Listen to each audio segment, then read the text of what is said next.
that is really interesting with guitar players and horn players, any musician really, is developing what's called a long line. How do you approach that? I think one of the first things is, especially for me, for playing long lines, is getting to that, getting to that stage of the solo or that stage of the playing, right? It's kind of I like to also tell people one of the great things that you know, improvising, right? When you're doing improvising that I learned was to tell a story. No matter how you play, whether you're doing longer lines or shorter lines, depending on the type player you are. But I think it's like having a conversation like we are. You don't start out by one of us just talking for 5 minutes and then, we don't talk, and then only you talk. And then you know, you're having that conversation and there's no reason to yell the whole time. There's no reason to just speak quiet the whole time. You got to make it interesting, right? So the point for me, I think I've always learned is to build up to those longer lines. Don't just start out with those, because then it just becomes you just kind of blah, blah, blah, blah, blah, blah, blah. And by the time you get to the end, people are already like, yeah, whatever, dude, I'm out. Right? So build up to those long lines. Don't start out with, and I'm sure a lot of players already know that. I mean, we've all done it. Like you said, we've all done enough listening to the great players.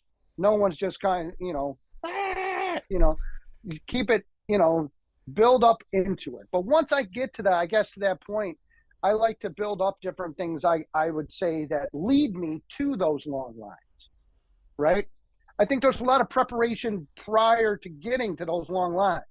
A lot of build up per se in the song, before you even get to that, which is maybe, we had sort of conversated about this, which is, different motifs that maybe you're going after,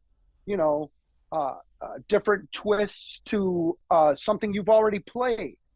And sometimes an easier way I try to tell players to do stuff is I try to let them first, like if we were just practicing together, like you said, and we were playing those changes, I'm playing a D, G to a C major 7, I would have you first come up with a couple ideas that just feel comfortable, not long, nothing extraordinary, right?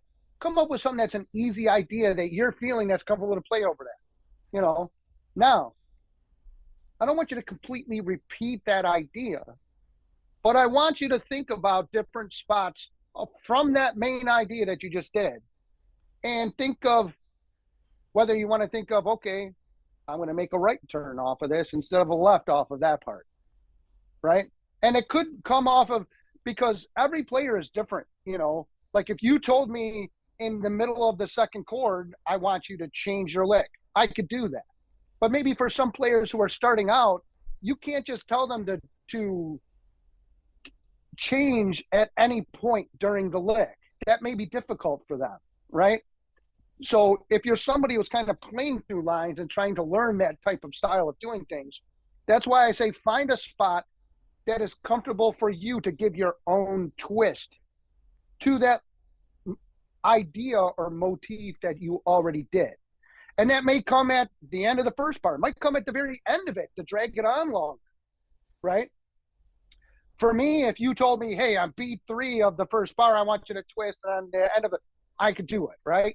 Some guys are like that. But when you're starting out with all this stuff, it's a lot of concepts to take in, So, I mean, I would say as a beginner doing it, find your kind of base idea that you feel comfortable playing through those changes on, and then find one spot first, because it might be hard for a beginner to even find a spot to kind of go off of that. I make it sound like, hey, take one spot instead of 4 spots. I mean, dude, I could take 20 spots off of there, right? You play one note and I come up with a billion ideas, But for a new beginner, improvising, it's not that way. I remember it. Like you're kind of all in your own head in a way of all these great ideas, because you're hearing all this stuff, but you can't fundamentally get it out on the instrument, right?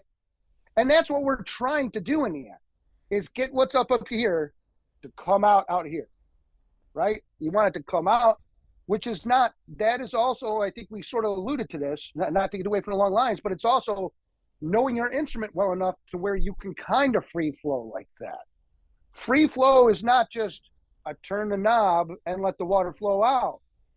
It is for the greats, but for amateurs and for beginners, we have to learn all this stuff first. Like you said, we have to learn this whole money. You have to put the whole money in the pot. And in the beginning, no one has money in the pot. It's okay. That's what I try to tell people too. It's okay. And it can be frustrating, you know, right? Quite honestly, a lot of people don't realize how frustrating it is until they try to start doing it, you know? And once you start doing it, you're like, wow, I had 30 ideas going into these 3 chords, this 2/5 turnaround I was doing. And as soon as you started playing it, you can't think of one of them, right? You're like, why? Whatever, what happened? Let me stop. And then you stop and you try to think of a newer line, and now you can't think of anything all of a sudden. You're like, what is happening? Right? Well, that's because you're just thinking to, you know, and again, you don't have that purse of goodies filled up as much as you thought. You have ideas, but the purse isn't really filled up with legitimate concrete things yet, which is okay. There's nothing wrong with that. So sometimes you got to just sort of go out on a whim. You start out that line, and that's why I try to tell people when they're first improvising, all right, play your nice little line that you like. At some point in your line, I want you to break somewhere else, whether it's horrible or not. Like trial and error, complete But trial I hit the and error. 2 note, Jason. I hit the Chord. 4. I hit the 2 or the Right. 4. Oh. You might hit a sharp 4 on something, and it's like, woo, you know, the hair stand up on your eyes. That was the wrong note. Yeah, but what that just did, right? That just put an instant memory into your brain. When I play these 2 chords, I'm never playing that note again, right? That's the ear training. You are instantly, I mean, you are learning so much as you play when you are beginning. That's what I think is one of the most difficult things, you know, when you're improvising. And that's why I try to say trial and error is everything. There is not a great that hasn't, like you said, right? In order to go out and play, when we go out and play, even as professionals, you got to have a bag of 150 tokens. And during the gig, I might use 10 tokens. But you need all 150 to play a solid gig of 10, right? It does take way more than what you really need to play a show. And I think, you know, some people kind of get misguided on that. Oh, I got to give everybody all the tokens on a show. No, you don't. Not to give people enjoyment. The average public, they want good. They want solid stuff, whether it's original, whether it's cover band stuff. You just give it to them solid. But if you give them 2 or 3 that are mumbo jumbo, it's real easy to just kind of be like, oh, well, those guys are just okay.